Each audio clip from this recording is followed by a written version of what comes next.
Hi there, lovely people. Good morning from Dhaka, Bangladesh. It's around 5:20 a.m. here right now in Dhaka.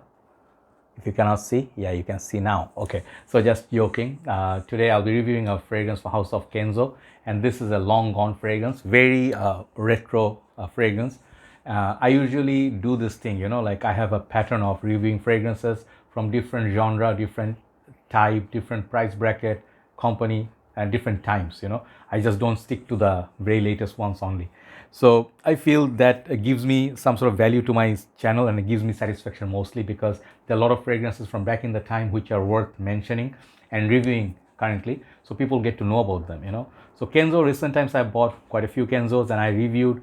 My satisfaction level is quite high with Kenzo. I reviewed some of the big names. You usually see the ones that are in the shelf or mostly reviewed or Fragrantica suggest. I reviewed most of them, Kenzo, Purom, and then Kenzo Air. I reviewed quite a few. So it's my pleasure. So today I'm doing Kenzo Tokyo, and I found this fragrance by luck. I was in market for some vintage perfumes. I scored one. As you can see from the box, it's not in the pristine condition. It was under the light for many years, and I think the color kind of faded, but I'll show you what I can. Okay, so I have a big boy bottle here, 100 ml. And let me tell you a little story before I review. This is my appreciation for the reviewers. I saw Robes '08, Mark. He reviewed this long time back, and I remember his review.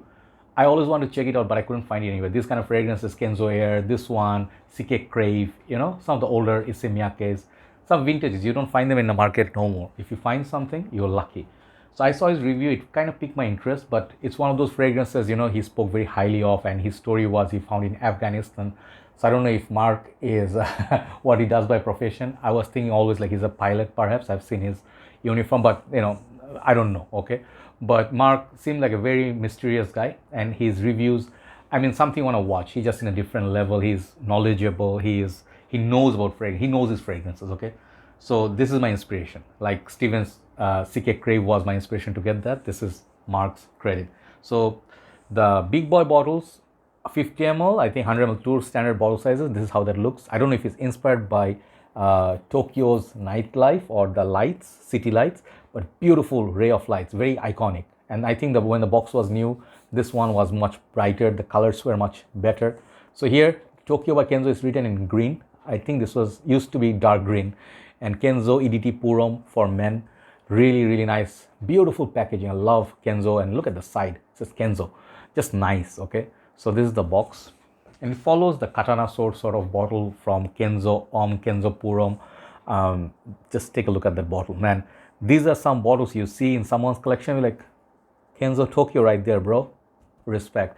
These are iconic bottles. This is the beautiful thing about designers. They put a lot of creativity in the bottles. Okay, here's the Bidlin atomizer. Don't try to take up the cap. This is like a uniform body. Some people say perhaps this is a katana sword. Some people say perhaps inspired by bamboo. But I think the newer bottles of Kenzos are more inspired by bamboo rather than these. Really like it. Atomizer is okay. Here is the sticker. The sprayers, it's nice. It's like good mist. I have it on the paper for some time.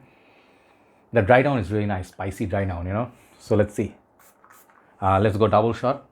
Interestingly, let this settle down. Interestingly, this fragrance, even after so many years, this one didn't go bad. So lucky me. So I actually had to blind buy this. They wouldn't show me. And these are the kind of shops, like certain shops, they have very expensive and some fragrances, but they never open out of price. If it goes bad, it goes bad, but they'll never show people if they don't have a tester. This one, fun fact was, I did not expect this kind of smell from this. This one doesn't smell like anything I have. Perhaps reminds me of a few other fragrances, but let's talk about longevity on this. In colder months, right now it's winter, not very heavy winter. We are having mild, cool breeze once in a while, 18 degrees, perhaps in the city, outside is a 15. So in this kind of weather, I got about 5.5 hours from it. I got a little bit surprised and a little bit shocked because Kenzo's, the name, the dark bottle. If you see this bottle, you usually expect like Kenzo, jungle, elephant. Those are beastly fragrances, spicy, and I mean, you just need to literally like rub it off from your skin if you want to get rid of it. This one didn't do that for me. 5.5 hours tops. So performance was not a strong point. So I look for some good and some bad. So first criticism of this fragrance is, I would say this fragrance is a little bit lackluster in the performance. 1 hour of good projection, after that it's moderate. So it's in the performance category. I would say 6.5 to 7 perhaps max. If you have a better skin chemistry with this, good luck to you. So you can wear this, I think, nighttime. This is perhaps made for nighttime. Very unique perfume. I know, like the fragrance, when you wear it, you don't think of any other fragrance in your collection. Oh, Mont Blanc Individual or Mont Blanc Legend or something like Versace Purom or Eros. It doesn't remind me of any of those fragrances. So it's very unique. So strong point number 1 is its uniqueness. I was talking about the weak points. The second weak point of those, apart from the performance, is its availability. It's not found everywhere, and even if you find it, it's going to be expensive. So those two are negatives. So strong point, first of all, very unique. Not for everybody. It's going to be definitely try first. Do not blind buy this fragrance. You may absolutely hate it. I do not hate it. I don't love it, but I also am trying to understand it. This is a spicy fragrance, okay? When it opens up, how do I explain this? This smells like kind of like a sour, citrusy, feels like something like a tamarind, okay, kind of opening. It's a very complex opening, very weird opening, okay? Oh man, it's not super strong, or like it doesn't attack you, it doesn't come to you with so much force. I don't remember what are the notes. I think there was perhaps some spice at the base, So let's see. I opened the Fragrantica a while back. Hopefully it's still open. I don't want to miss any of the notes. So yeah, a little bit of cheating, obviously. So let's go. Ginger, grapefruit, lemon. Yeah, there's lemony sour blast. I said it's tamarind. Then there's pink pepper, green tea, and bitter orange. Interesting. Base is cedar, guaiac, nutmeg, and cloves. Yeah, those are the spices, nutmeg and cloves. So some people say perhaps this is a oud base. At the base there's like a woody spicy. I can kind of see it, but the opening, yeah, now I'm getting the ginger. So it sorry, it gives some sort of spice in the opening. Some lemon. Lemon reminds me of Dior Eau Sauvage kind of lemon, which is a classic. I have to buy a backup bottle of this classic stuff. Okay, my bottle is almost running low. This is one of the top seller in French market.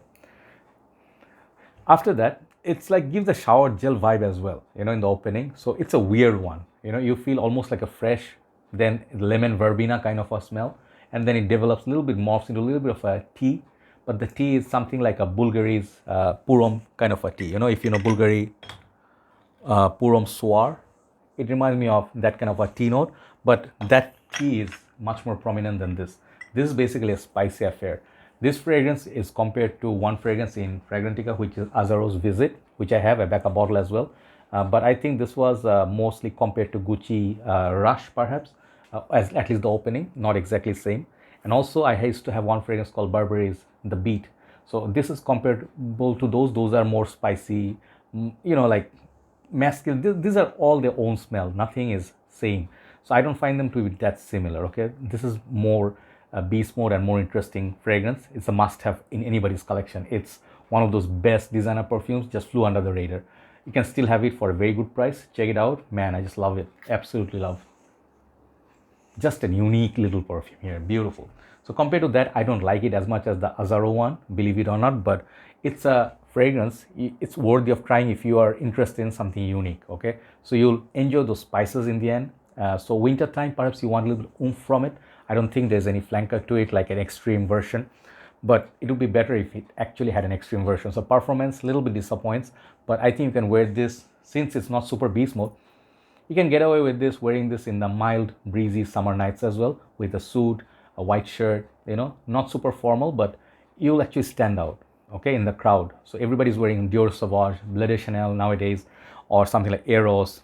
The known DNAs, you're going to be very unique if people can smell you. Go heavy on the spray, that will help, okay? Overall, this fragrance called Tokyo by Kenzo, I don't know the story that links this fragrance to the city, but I love to be there Tokyo because I love Tokyo Drift. There you go. I have some share of Tokyo, but Japan I would like to visit someday, So interesting bottle, interesting concept. The fragrance is interesting in scent profile, but it would be really, really perfect if they made it like a perfumer version of it, okay? So apart from that, no other complaints.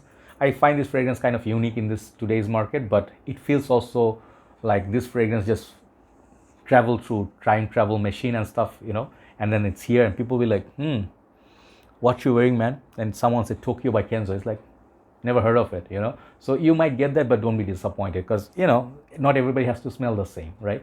So citrusy, spicy, kind of like sour opening, and then goes to a little bit of a tea, and then the base is all spices. I think someone mentioned something they get in this fragrance a bit weird. I can see it. There's some weird factor about it, okay? So that one I have to keep wearing to see what I'm getting. But for the time being, this fragrance is nice for people. Let's say you want to change your pace. You don't want to be wearing the obvious ones anymore. Just want to take a break from your more crowd favorites, Aventus, and then we'll put some Kenzo Tokyo, you know, just for a change. You know, like how you get tired of smelling so many perfumes, then you sniff coffee.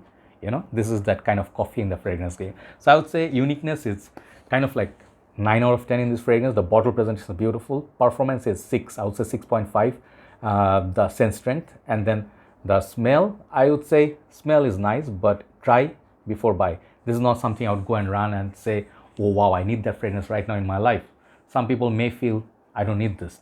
I could get rid of it for a good price. I'll be happy. Okay. So this is a love it or hate it fragrance. Overall, out of respect for Kenzo, I'll give this a solid 7.5 still, because I like the bottle, and then the scent profile is nice. So performance, if it was better, I would give it 8. Okay. That's the best, not more than 8. Thank you so much for watching. I think I have one list for you. Please do not take the list very seriously. I have noticed sometimes people say, why you make too many lists? Because we also have to get views. We have to get our numbers right. So many people will tell you why they make lists, because they have to keep the channel interesting. A lot of people love lists, even if you hate it, right? So I do apologize if you get bored. You can skip those videos, but if you do like my work, perhaps give a thumbs up. I spend significant amount of time buying, searching fragrances, running around and do this content. It's meaningless if you don't watch it. Have a nice day. Thanks for watching. I'll see you soon. Love you all. Take care.